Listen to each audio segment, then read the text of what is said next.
So we got Boris on the news earlier this week. Everyone gathered around the TVs, everyone gathered around the phones, everyone gathered around anything that you can watch Boris speak on this lockdown that we got going on this week. Absolutely mental news. We all know it was coming though, didn't we, guys? I was talking about this on Saturday, that I suspected it was going to happen. It was always going to happen. I mean, we were going down the same road as Italy. We were going down the same road as all the other countries in Europe affected. And I was thinking, God, this is going to suck. All the pubs are shut down. All the works are going to be shut down. Everyone's going to be stuck inside. But then selfishly, I do admit, I thought, this could be like perfect timing actually, because I had a new episode of the podcast come out on the Saturday previous, and today I got a new episode of the intro coming out. So while you're all stuck in your little house doing your little work in the background, you could have me talking about one of the best albums in the past decade. Yeah, I'm throwing it out there. So I thought it'd only be fitting on the official isolation station that we keep you entertained. Welcome to CTI Radio. My name is Reese. That's right, I gave my name out. It's the first time I gave my name out. I've decided to do it. Who cares? You all know it's me. Everyone who follows the Facebook group knows it's me. Today, I'm going to be talking about... do I say it? I'm going to say it. I think it's Kendrick Lamar's best album. It's my personal favourite album by Kendrick Lamar. I know it's a lot of people's personal favourite by Kendrick Lamar. I know a lot of he's very divisive in the rap community. Most people usually agree on either this, Good Kid, M.A.A.d, or To Pimp a Butterfly. Both are really good choices, to be fair. It was very hard to choose, to be honest, which one to do. Because I was going to do To Pimp a Butterfly. I probably will still do To Pimp a Butterfly. Probably, maybe this year. Let's see how long this goes for.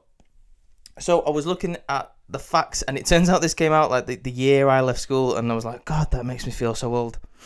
The exact date was October 22nd, 2012.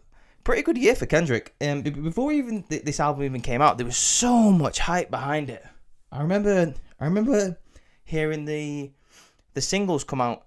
Before this album came out, you had Swimming Pools in the charts. Little fact for you. I'm just going to drop a fact for you. This was the first time Kendrick actually broke into the UK charts with this. I believe it debuted in the R&B album charts at number 2. It definitely got higher than that in terms of its singles. I believe Swimming Pools was actually number 1. I think that was the biggest single coming off the album, especially in the UK. All over the world, he had different singles coming off this. You had The Receipt with Dr. Dre, which was actually a bonus track on the deluxe album that came out on the deluxe version of this album. You had Swimming Pools, obviously. You had Bitch Don't Kill My Vibe, which, by the way, a little bit of a spoiler alert, I'm going to get into the bonus tracks. Sorry, not the bonus tracks, the remixes of this of this song on the actual album.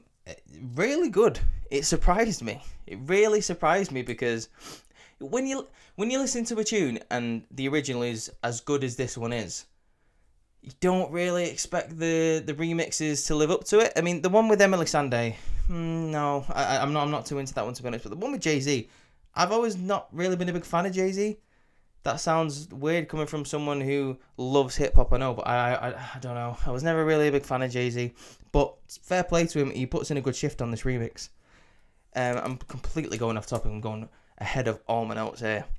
So yeah, October 22nd, 2012. It turned out to be a really good year for Kendrick, especially with this album coming out. Before this album came out, there was so much hype around it because of obviously the singles, and he just signed to Aftermath and Interscope. Obviously, you know who Aftermath is. Aftermath is Dr. Dre's label that he set up after leaving Death Row. Earlier that year, he signed with Aftermath Records. Literally, the year before, he did a independent album called Section 8, which is also regarded as one of the best albums he's ever brought out. He signed with Aftermath, and you could tell that they were trying to get behind him so much in this album because all of the producers that jumped on this whole album, if it was to name all of them, it would take me way too long. I'm just going to name some of the big ones that you might know. Obviously, you have Dr. Dre producing a couple of songs. You actually have Dr. Dre featuring on some of the actual songs as well. Yeah, I believe he features on 2 of them. Because of the deluxe one, he features on 2 of them. Originally, he was only supposed to be on one of them. That song is called Compton. It's probably one of the best songs on the album, actually. You had Pharrell Williams. Obviously, you know who Pharrell is. If you don't know who Pharrell is, you know, where have you been for the past 20, 30 years? He was in the Neptunes. He was doing his own thing by 2012. He was producing quite a few tunes at this time. I believe he'd helped. I think it was Kanye produce one of his albums, like either this year or the year before. You have Just Blaze. He's quite an underrated producer in my mind. He's been around for a long time, and he's still going now. But he helped produce a couple of songs on this album. He had a big amount of success in the early 2000s. He helped people like Jay-Z. He was associated with Jay-Z for quite a lot, and he still is, I believe. He was associated with Jay-Z, Beanie Segal. You had him helping out Bad Boy Records in the late 90s. He was jumping on quite a lot of like really big songs, and he never really gets any credit for it unless you follow hip hop quite well. You know who Just Blaze is. You have Hit Boy on here. You have T- on here. You have Ali on here, who produces, in my mind. Well, yeah, I'm gonna say it's my favorite song on the album. It's probably one of my favorite Kendrick Lamar songs of all time. Bitch Don't Kill My Vibe is definitely up there for any Kendrick Lamar fan when it comes to top 10s, top 5s.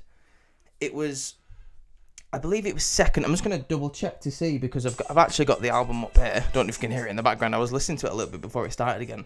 I mentioned on the video that I put on Facebook last night that I'd listened to it at least 4 times since I announced I was going to be doing this album. It was on the Saturday that I said I was going to be doing the podcast. Yeah, since then, 4 times, and I listened to it again in work today, and while I was, just getting ready to do the recording, I listened to it again. You just don't get bored of it. And I said this on the video. The only problem with doing these sort of intro videos, and this series is going to go on for a long time, and it takes a lot of research. So if you can peek behind the curtain a little bit, what I usually do is I do some, light research from, let's say when I pick the album on the Saturday. What I do is I do a bit of light research on the weekend.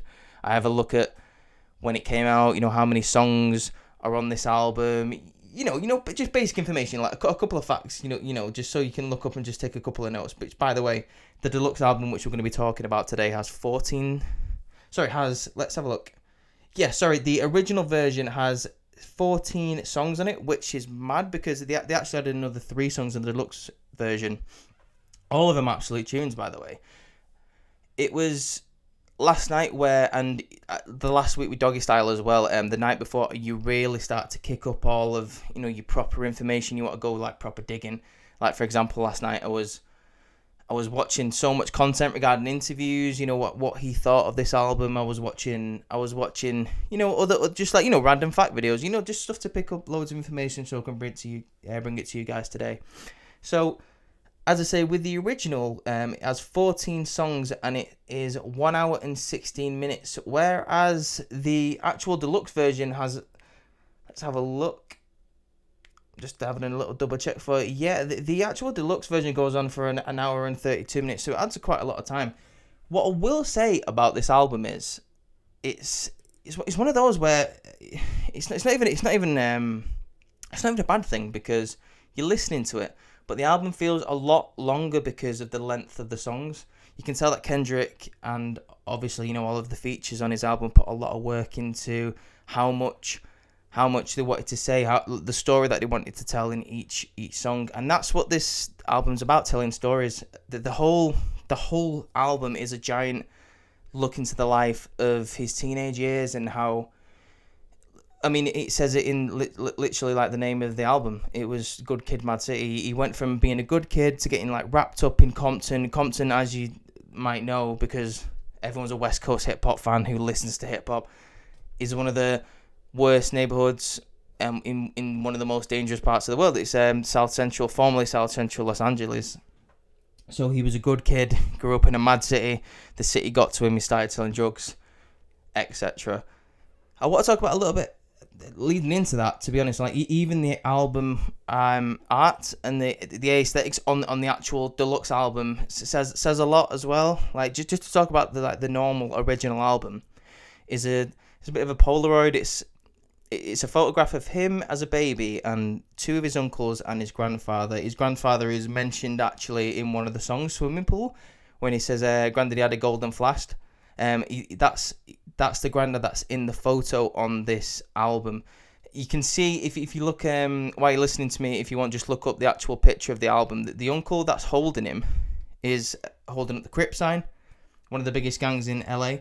He's while he's holding Kendrick, and that's sort of like, it's a bit of like subliminal, like it leads into what he's going to be talking about in the album, what he's going to be talking about throughout the whole of his career, really, because he sort of like transitioned sort of from like just a lyricist, and then he added his stories into this, and then he sort of continued doing that throughout his whole career, even up until, you know, Damn and Black Panther, which, by the way, I'm definitely going to be covering them two albums while I'm going to be doing this series, because them two albums are just amazing as well.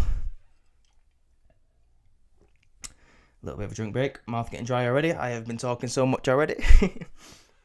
On the deluxe album cover, at first it looks a bit like, what the fuck's that? It's literally just a car. But if you do a bit of research into it, and I sort of vaguely already knew this, but I wanted to confirm it because I wasn't sure. I didn't want to come on here and, you know, spout a load of bullshit. I looked into it, and the reason why this car is on here, which, by the way, it's a Chrysler Town and Country, if you want to know, that's just a little random fact. That car, I'm not actually sure if it's the actual car, but that's the car that he used to borrow off his mum to drive around with his mates, with his boys, you know, to do whatever he was doing. I think I remember Kendrick saying a lot of stuff happened in that car, like dealing, drive-bys in that car that never really got back to his mum, unless, you know, she's seen the recent interviews, and it definitely has got back to her. But I thought that was really fascinating. You didn't need to do that. Same with the Polaroid. It's a bit of storytelling within just like sort of, you're looking at it, and to anyone who's not listened to him speak, to anyone who's not really done the research on this album that I have, it's just a bit of a blurry picture from the, you know, from the 1980s or early 90s, and it's just like, well, that means nothing really. And then the car one's just like, oh, it's just a crappy car. But yeah, they're just two little stories there, which I thought was fascinating. On the original picture as well, above the picture of his two uncles, him and his granddad, which, by the way, I keep on like going on like tangents, but the cover tells so many stories. Before I get to what I talk about, that's the picture that's above him. There's two reasons apparently why, and as I say, if you're looking at the album cover, why the eyes of his uncles and his granddad is they sort of got like a black line, like a sensor over the eyes, and I thought originally maybe that was because they were dead or something. But no, it turns out there was one simple reason why he wanted them up there. Number one, for privacy, and a bit more of like an interesting reason where it was he kind of wanted him there for his eyes are the only ones that are not censored, because he's telling his own story. He's telling his teenage years, and he's explaining his teenage years through his eyes and nobody else's, which I thought was really interesting. That's how he described it. Speaking of describing, the album is actually described, I believe on the actual deluxe album it says a short film by Kendrick Lamar, and that's how it feels when you're listening to this album, because when you're going through this album, it is storytelling done really well. It feels like you're there, mainly because you've got the songs obviously telling a story, telling different stories, how he was growing up and what he did. You know, each story tells a different chapter of his life growing up in South Central LA. But in the middle of some songs and at the end of some songs, you sort of hear audio of him talking to his mates through sort of like a phone. You know, like when you hear like a phone recording or something like that. That's how it's told throughout the whole album, and I think it really adds to it. You've got people leaving in voicemails. You've got sort of people recording what they're doing, driving around in the car. You've got drive-by shootings going on. You can hear him, like, you know, driving the car. He pulls up and shoots, and he drives away, and then that leads into a different song. Just little things like that I can really appreciate about an album, and for me, what makes it one of the best hip hop albums of the past decade.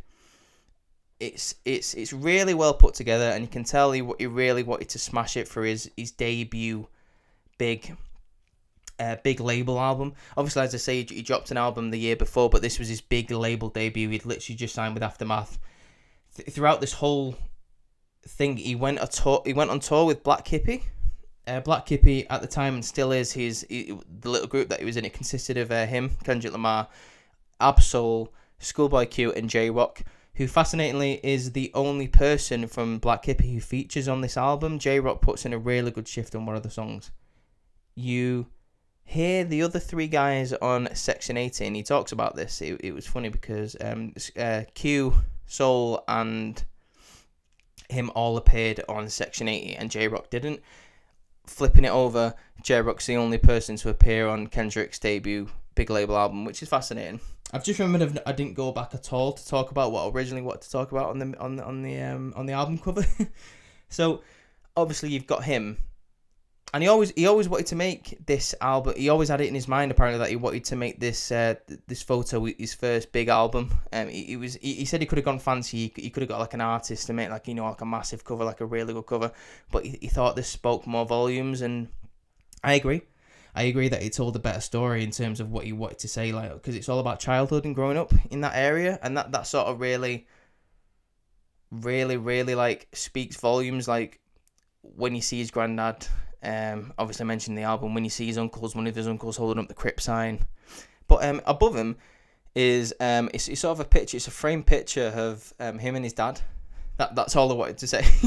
I just wanted to complete my the cover information. That's all I wanted to go back to. Yeah, it's just him and his dad in the picture.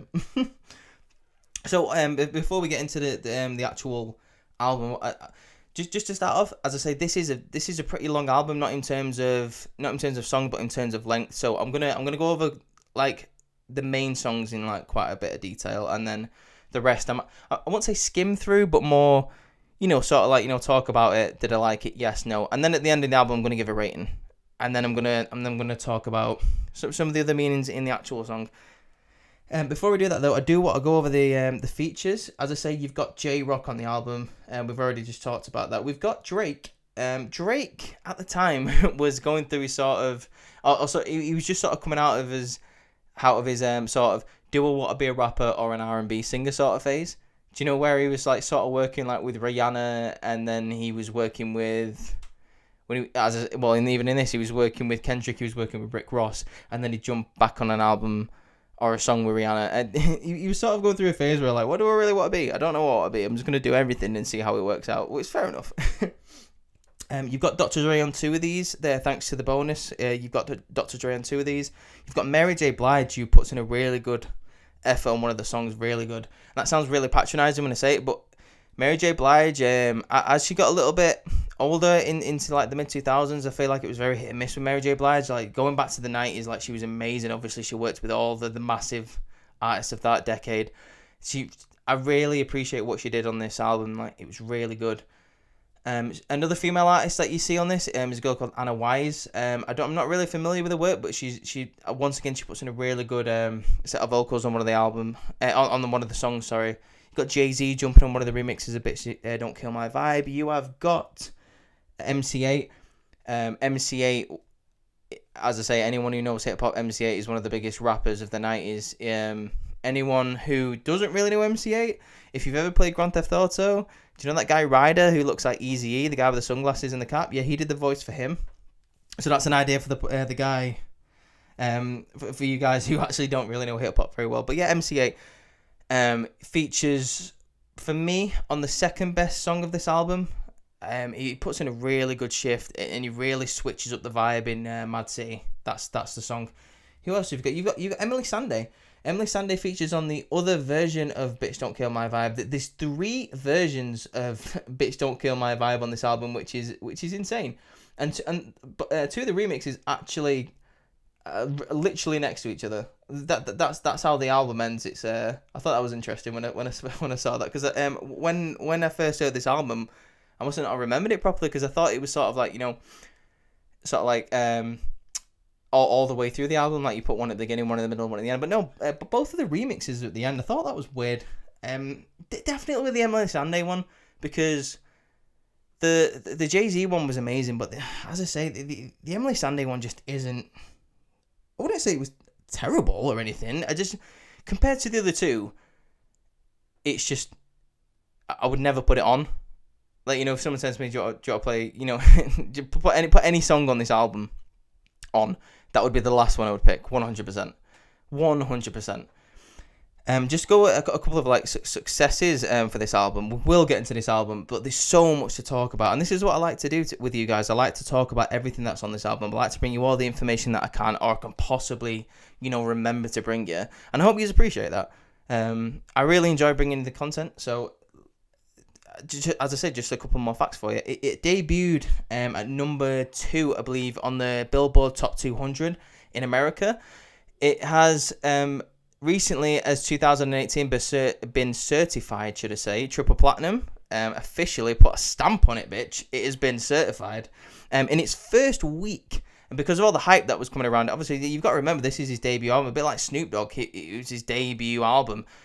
It actually sold 242,000 copies in the US in its first week. It went on to sell 1.7 million domestically. Domestically means in the United States. Obviously, because it's certified triple platinum, it's gone on to sell a lot more in the world, which, fair enough. I mean, if any of Kendrick's albums deserve to be triple platinum, this is definitely my vote for it, 100%.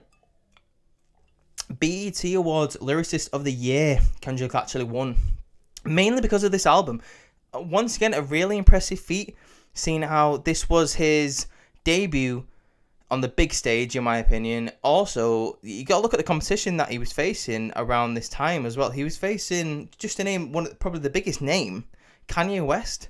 Kanye West was in the running for the BET Lyricist of the Year. He beat him out. Obviously, Kanye West was doing bits, or doing really good around this time. He was still releasing bangers. A lot of people think he's fell off, but, you know, that's something I might want to talk about in a later video. So, you know, we're not going to go into it. He became the number 1, I think it was the highest selling male artist of the year because of this album. He beat, as I said, once again, quite a lot of people to get that feat.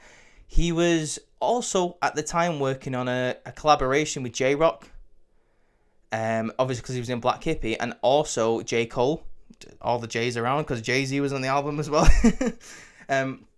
Yeah, J. Cole, he was currently working on a project with J. Cole at the time. He put that on hold to finish this album because he was so dedicated to, you know, to getting it done, getting it out of the way, which I respect, because I mean that would have meant a lot of success for him as well. Fair play to Kendrick for, you know, putting in the work. He didn't actually want any features on this album. He wanted to tell his own story. As I say, it was a short film by Kendrick Lamar, so he didn't want a lot of people on this album, but he gave in, and it turned out to be good.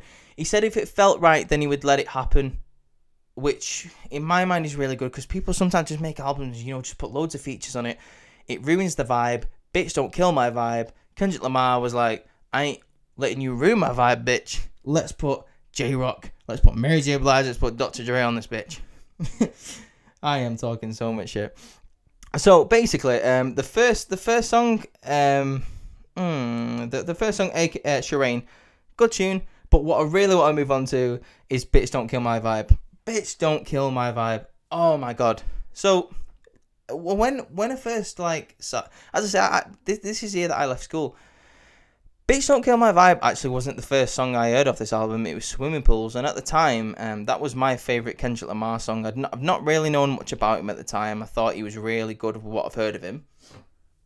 I thought all the stuff that, you know, the hype was surrounding him, and heard that he'd been signed by Aftermath, so I thought, obviously, you know, Dre seen something in him, so he's got to be good. I mean, Dr. Dre's the master. You know, he's the godfather of rap. So I was like, this guy has got a lot of potential, a lot of momentum, a lot of pressure on his shoulders. I heard Swimming Pools first, and then I listened to the album a little bit after it came out. I didn't jump on this album straight away. As I said, I wasn't that much aware of him. But then I heard Bitch Don't Kill My Vibe, and it immediately just became my tune. It immediately just became my favourite Kendrick Lamar song, and it still is my favourite Kendrick Lamar song. It's so good. Just the vibe of it. The beat in the background is fantastic. It's one of those beats where, like, even though the lyrics are good, I could literally just play the instrumental for about 20 minutes and just sit back and relax to it. If you've ever heard the instrumental to this tune, it's so good. And I mean, if you're listening to the album along with me while I'm speaking about it, that's cool. Like, I think you should do that, actually, to be honest. That's a good shout. And or maybe every time I speak about a song, pause me, listen to the tune, and then come back and listen, to what I have to say about it. The beat behind this song is so good, so amazing. The words in the song is so good. There's a couple of lines on this tune where we was talking about, I can see the people around me just want to be famous, but then he goes, I can see that the people that I grew up around put me on stages, and then he goes, to me that's amazing, to you that's a quick check, which to me says, people sometimes tolerate having a groupies around him, because he's rich, it makes him look popular and everything, but to him it's more of, he still hangs around the people that he loves, the people that put him where he is today, made him what he is, and to him that's amazing, and to you, I suppose that's the way he looks at it, is that's you using people around you to get you rich and famous. So I think that's a really good line, but that's not the only thing that he says in that song. I'm not gonna name all the lyrics that I love in this album, what I love in every single song, but to me that's a special line. I really can appreciate that line. It really shows how he's grown as a person since, because it looks back when he was telling the stories about how he was a gangster, and how he's still he is affiliated with that life because he has still friends in that sort of environment, but how he is grown as a person and can recognize that there's more ways to earn money than the gang life, basically. And I think his whole goal is to inspire people. I know for a fact that he wanted to shine a light on Compton with this album. That's what he said in an interview. He was like, the way I wanted to portray this album was, everyone talks about the gang life. Everyone talks about how Compton is such a bad place to live, but no one actually knows like proper stories. No one actually grew up around there, apart from the people that actually know what happened. And he, through his storytelling in this album, you sort of see how he sees his area and all the stories. I thought that was a really interesting. Weirdly enough, like, it's a weird thing to say, and it's nothing against Kendrick. He's very well spoken in terms of interviews. He always has a really nice cadence about it. How he comes across to the general public. I mean, obviously, he talks in his songs about how he grew up and how he had such a hard life, but then he comes across as like a proper businessman, a proper entrepreneur. Grinding up, making his own way in the hip hop industry, and I can really appreciate that. Not to dwell too much on Bitch Don't Kill My Vibe and them all sort of stuff. You've got, just after Bitch Don't Kill My Vibe, you've got Backseat Freestyle, another absolute tune on this album, produced by Ali, one of the most iconic Kendrick Lamar beats that he rapped on. Backseat Freestyle, fantastic. As I say, go and listen to it. Like, my words cannot do it justice. There's so many good songs on this album that I can't do justice just by speaking to it. And my only hope is that you go and listen to this album after I've spoken about it, especially if you're a fan of hip hop. You got Money Tees. Oh, sorry, I've skipped one. You have got The Art of Peer Pressure. The Art of Peer Pressure for me is very, very story based. And it's one of those songs where you sort of forget that this was on the album because of all all the tunes that debuted as singles and everything. You've got Receipt, you've got Swimming Pools, you've got Bitch Don't Kill My Vibe, you've got Mad City. You forget about The Art of Peer Pressure, and I recommend for anyone who hasn't heard this song, go and listen to it, because lyrically and storytelling wise, this is one of Kendrick's best songs. And I feel like I'm saying that about every single song on this album, but it's so true how you can look and listen to an album as much and you think, wow, that's amazing. That's set a high bar for the next track. Wow, that was also amazing. Hit it out the park. The next song must be really good. Oh, it is. You know what I'm saying? Going back to, let's have a look. What did I skip over? Oh yeah, Money Trees. Money Trees is the one with J-Rock on it. As I say, the only person in Black Hippie to feature on this album. J-Rock, for me, as good as Kendrick is on this song, J-Rock is better. His feature is fantastic, and it's not to take anything away from J-Rock, because I'm a pretty big fan of J-Rock. I was listening to J-Rock about the same time that I was introduced to Kendrick Lamar. Same with Schoolboy Q. I pretty much discovered all of these guys at the same time as each other. But J-Rock, go listen to J-Rock's feature on this album. It's fantastic. After this, you do have Poetic Justice. This is another massive single that came off this album. Poetic Justice is the one with Drake on it. Drake puts in a really good shift. Kendrick puts in a really good shift. Once again, I'm saying it again, one of the best songs on this album, Poetic Justice, is definitely for me a standout track on this. If it was to rank, and as I say, there's 17 songs, I believe, with the bonuses. Yeah, there's 17 songs. I would definitely put Poetic Justice in the top 5 for me. 100%, 110%. After this, you've got Good Kid, and a lot of people forget this. The actual album is called Good Kid, M.A.A.d City. On the actual the song list, it's 2 separate songs. So you've got Good Kid, and then you've got M.A.A.d City. I do want to talk about Good Kid for like a couple of seconds. It's a tune for me, but there's a reason why everyone forgets that there's a reason why everyone forgets that Good Kid is a separate song, because the next tune absolutely just wipes it out of the park, and that, of course, is M.A.A.d City. M.A.A.d City is an incredible feat of music, songwriting, producing, features. It shows how a feature should be done properly, especially when you tie in 2 different generations. Obviously, you've got K.E.D and you've got m.A.A.d. For me, it's probably one of the best, not just of Kendrick Lamar's career, it's one of the best hip-hop songs, period, of the past decade.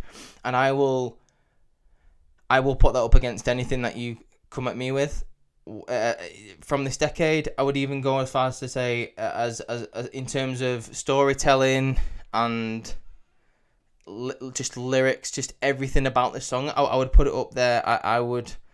If we were playing trump cards of hip hop songs, I would put this down and say, match what I've put down and see what you got. I want to see what you put against this track, because it's amazing, and it really shows to me. And it's I'm trying to think how to put this into words of Kendrick being his own artist. But if I was to compare him to somebody, for me, comparing him to anyone on the West Coast is hard. But there's only one person for me. And if you really think about it, I mean, you might agree, you might disagree with me. For me, the only person that I can think of that I would compare Kendrick to, like in terms of old school people, is Nas. Just because Nas was a poet at heart. Same with Kendrick. Nas was a great storyteller, telling people how he grew up, how hard he had it, what was going on in his neighborhood. Same as Kendrick, but with Kendrick, it's more of like a West Coast sort of vibe to it. And I will stand by that 100%. I mean, not to take anything away from Kendrick by comparing him to someone, because I feel like when you compare an artist to someone, it's sort of, in a way, I don't want to say disrespectful, because you want to be their own person. You want them to be their own person. Sorry, and obviously they are striving to be the first. They want to be. They don't want to be the next Nas. They don't want to be the next Jay-Z. They want to be the first Kendrick Lamar. And to me, that's how I like to see it as well. But as I say, like, a lot of people have asked me over the years, who would you compare Kendrick to? And my answer is Nas. Nas, 100%. Good Kid, M.A.A.d City. Back to this tune. Wow. First of all, Travis Scott, eat your heart out, because Sicko Mode is a tune, and with all the the beat changes on Sicko Mode, like you got the changing vibe.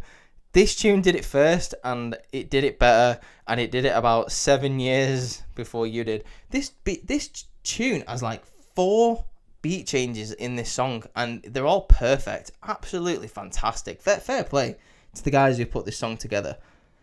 Absolutely fantastic. Coming in next after Good Kid, M.A.A.d City is Swimming Pools. And as I say, I mentioned this previously, this was the first song I heard off this album. Swimming Pools was fantastic.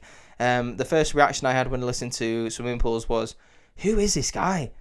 Because it had sort of like a mainstream appeal in terms of, like, the obviously, like, in it's hard to describe it, but like, in 2012 you had Macklemore with the guy in the background going, talking about the thrift shop. You had A$AP Rocky, with Goldie back in there, with the guy with the deep voice and saying things, for his chorus. And obviously you hear it in this tune where it's like, hold up, drink, earshot, drink, sit down, drink, stand up, drink. Yeah, you had that whole thing going on, and for me, that appealed to the mainstream. Obviously, you had other people doing that, but at the same time, Kendrick set himself apart mainly just because he was so good with it. He was so good with it.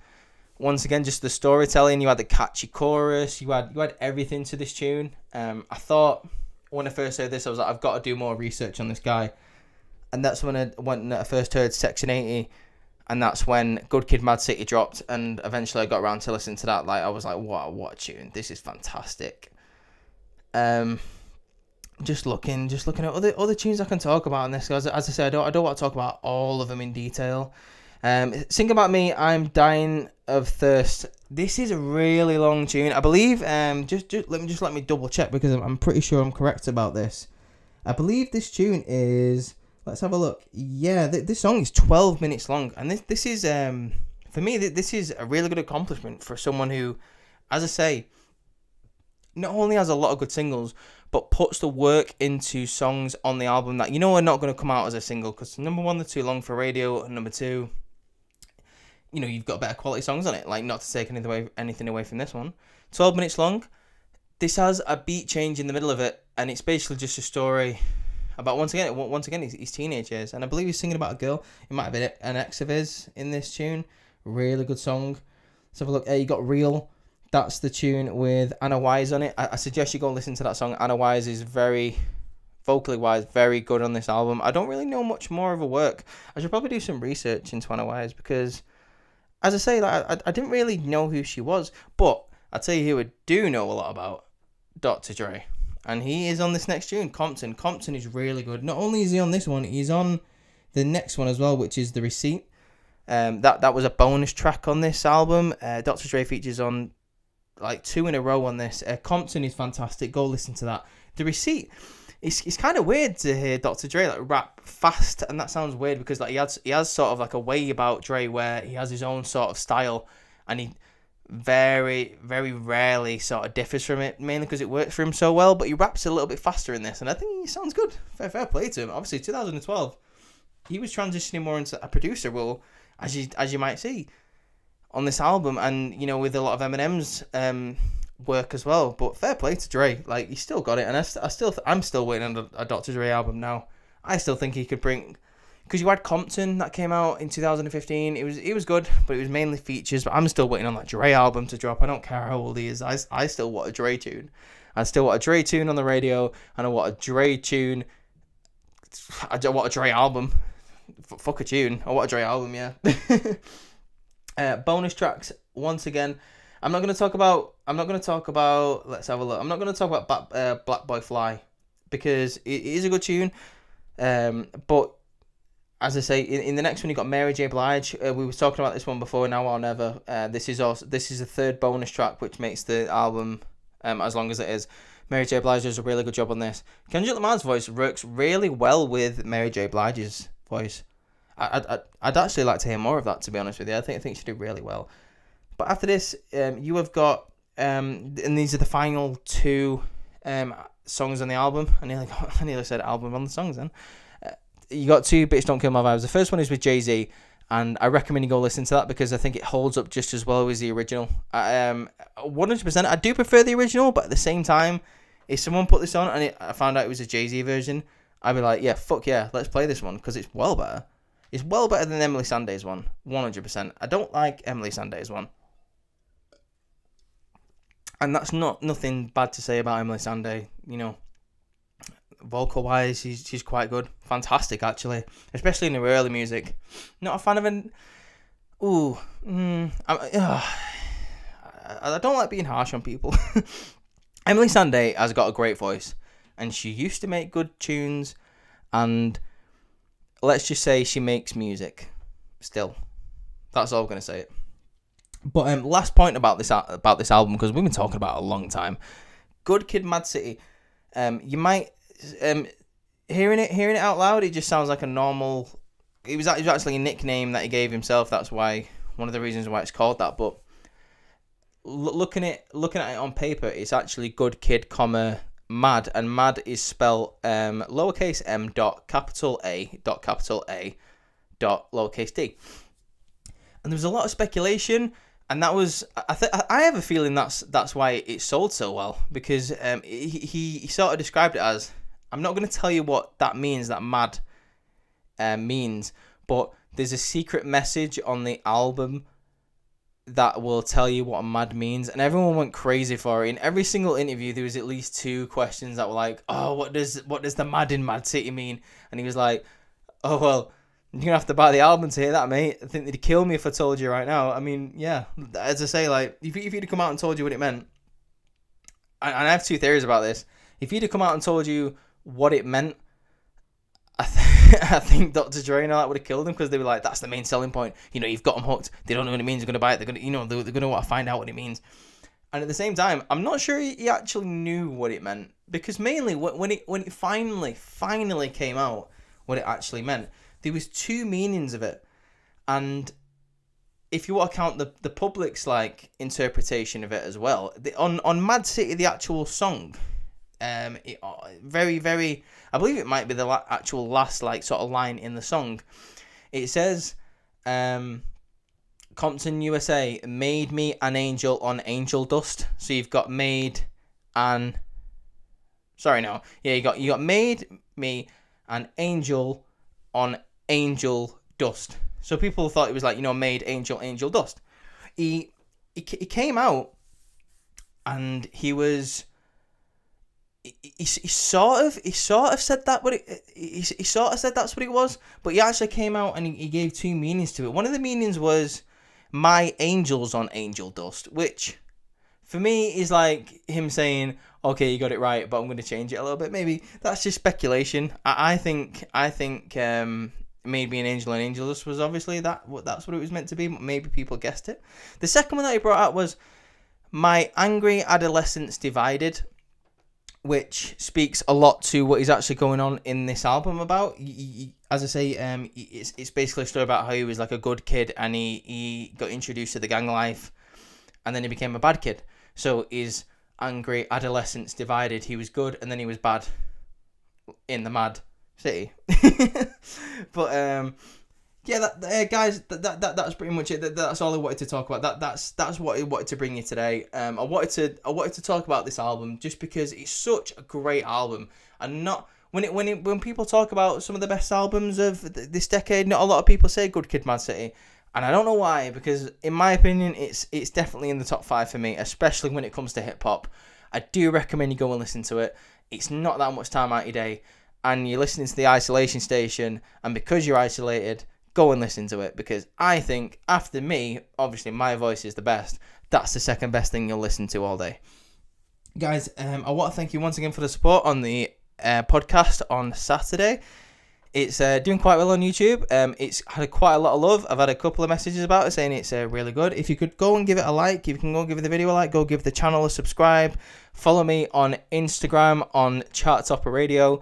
Go and join the group on Facebook, Charttopper Radio, the same name. I post there every single day. That's one of the places where I post the most, because I'm the host with the most, and that's where I post about all the videos, all the information, all the silly shit that I want to talk about regarding music. That's where I put it on. I do want to say, Kendrick Lamar said you can find inspiration out the most simplest things. For example, he finds inspiration by sitting in his mum's kitchen, sitting around where he grew up, looking at the same table, looking at the same fridge. Just simple things inspire him to make great music. And while you're locked up doing nothing, like, maybe, you've been sent home with pay and you've got nothing to do, I would try and take inspiration from things around you. Maybe pursue something that you've wanted to do all this time but you've never had time to do. This is what I'm doing. I've always wanted to do a podcast, and although I'm not working at home, this is my work at home. I'm putting in double shifts because I started doing it, I've caught the bug, and I don't want to stop doing it. I'm doing research all the time when I get home. I'm doing questions on the group chat and on like my normal chat, talking to my friends, saying what should I do next, what album should I talk about next. I love it. I love how it makes me feel when I talk behind the mic. I know that obviously up to now it's been a rocky journey for me, because I feel like I've been getting better on the mic, but at the same time it's sort of a weird thing where it's like I'm trying not to say and I know I did that in the first video, and I think I've definitely improved, because it's all about confidence, and I think I've got more confident behind the mic, and that's how you guys will get. If you follow what you want to do, if you get inspiration just off listening to me telling you to go do it, then do it. If you watch someone on the TV doing what you want to do, go do it, because you might be crap at it at first, but persistence, you'll pay off. It will pay off, and you never know. You might in a year from now you might be looking back going, I'm so glad I started it, because now I'm working from home doing the shit that I love to do. I'm now in my dream job doing the shit that I love to do. I'm now traveling the world doing what I love to do, because I decided to make this decision while I was in the worst part of 2020. I decided to do something good for myself. Fair enough. I do want to give a quick shout out to the NHS in England, and obviously all over the world. People are doing their thing. Like, look, the people on the front line, with what's going on. Fair play to you guys. All the love given to you guys. I know in England, I think it's Friday. I think we're doing like a clap all at the same time. And as much as I think that's lovely, I do think the best thing would be to do is to go on your local health pages on Facebook. Like for us, it's like the NHS. Like, for America, like your local, healthcare, or your local hospitals all over Europe. Just go in there and say thank you. I think that means a lot more than just applauding them. I mean, they're not going to hear it. I think actually seeing the messages online will, give a better message. But going back to the music, guys, I will be, just a little spoiler for you, I will be switching up the genre next week. This is not just a hip hop radio station. As much as I'd love it to be, I do love other genres of music, and I want to give them a shout out. I'm not gonna give you a spoiler what the actual group is gonna be, but however, I will tell you it is in the pop punk drama. Did I just say drama? I'm gonna cause a lot of drama next week when I talk about this, because this is a tune.